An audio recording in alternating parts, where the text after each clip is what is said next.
Znači Ironwood je počeo 2007-2008. Zapravo je nas dvojica počela raditi na igri, nismo znali ni kaj, ni gdje, ni zašto, u garaži. Još smo išli na faks, praktički smo završavali prvogodišnji faks. I idemo raditi, počeli smo raditi vlastiti engine, ne? I to se polagano razvijalo, međutim kako smo razvijali svoj vlastiti engine, nismo imali ni financije, ni ništa.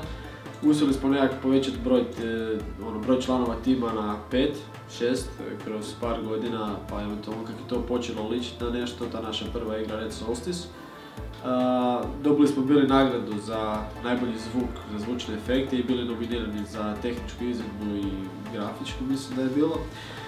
$5,000 i to smo bili iskoristili za odlazak na prvi naš sajam koji je bio Rest u Engleskoj, u Birminghamu. I tam smo prvi put prezentirali igru javno i odaziv je bio stvarno super. To nam je omogućilo da odemo na drugi sajam koji je zapravo bio Gamescom, što nam je omogućilo da odemo na treći, na Game Connection i tam je Red Solstice pobrao prvu nagradu za jedan od 15 najboljih igara od svih koji su bili nominirani, mislim da ih je 150 bilo u kategoriji. Imali smo onda posebnu prezentaciju pred svim izdavačima i tako je sve to nekako krenulo, dobilo svoju formu. I još uvijek smo radili na engine-u, to je već sad prošlo 4-5 godina, taj engine je dosta loše bio napravljen zbog našeg neiskustva i svega i dosta je teško bilo raditi u njemu. I u nekim trenucima se čovjek pita da li se uopće može završiti igra u takvom vlastitom engine-u. Međutim, uspjeli smo to izgurati do kraja. Mi smo jedan od prvih studija koji je uspio pokrenuti Kickstarter za našu igru The Red Solstice, što nije bilo lagano jer morali smo imati posrednike iz Amerike kako bi uopće mogli ući pod pravila za Kickstarter i morali smo imati člana tima u Americi, što smo imali tada. I taj Kickstarter teško se bilo pripremiti za njega i cijelo to iskustvo je bilo izuzetno teško, jer zapravo mjesec dana koliko je to trajalo, praktički čovjek ne spava, svaki dan gleda da li ćemo uspjeti skupiti financije, nećemo. I bilo je dosta promocija sa ostalim timovima, tj. projektima na Kickstarteru, između ostalog to nas je izvuklo. I igra je sama po sebi držala vodu i skupili smo oko $60,000. I svi ti novci uložili smo u tome da igra dođe na neki novi nivo kvalitete, da opremili smo ured, uspjeli smo svi sjesti na jedno mjesto i raditi zapravo kako se spada ko prvi put kao jedan pravi tim sa nekakvom strukturom, sa nekakvom osnovom i zapravo to je dovelo nas do launcha, znači do našeg early accessa na Steamu. Kickstarter nam je isto omogućio da nađemo izdavača s kojim smo još i sada i vjerojatno ćemo biti za sljedeću igru. Rad na našem engine-u nas je dosta toga naučio.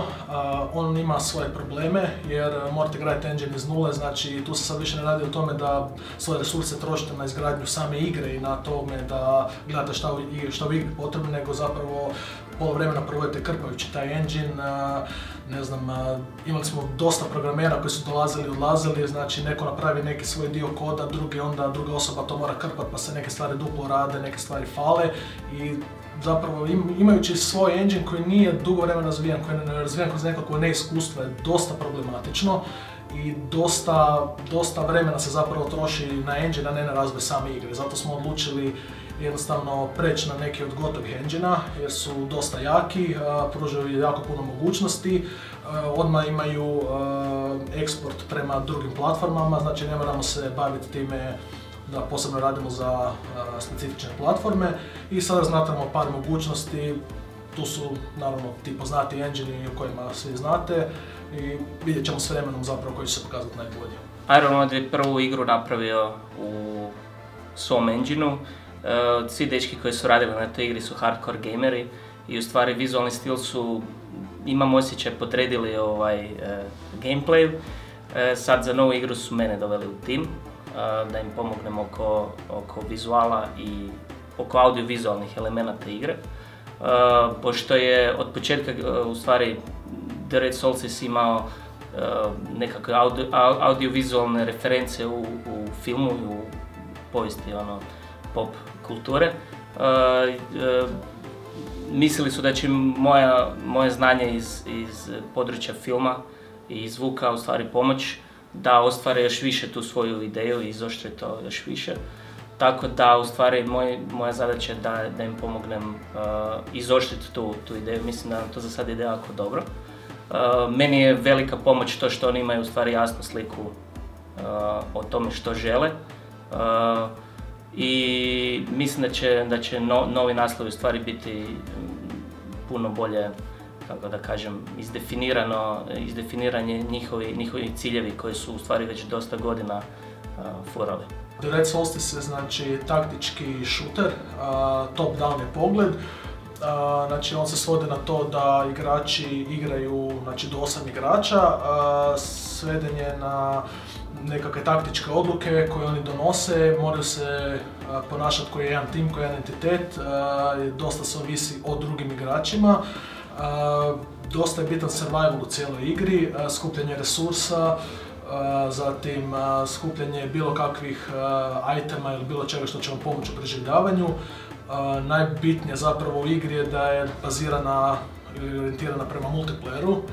Ima svoju single player komponentu, možete sami igrati se, ima i priču, ekstenzivno je to, ali najbolje se igra u multiplayeru jednostavno s drugim igračima. Trenutačno radimo na dvije stvari. Prvo ide DLC za Red Solstice koji će uključivati kozmetiku, nove mape, dakle oružja i slično.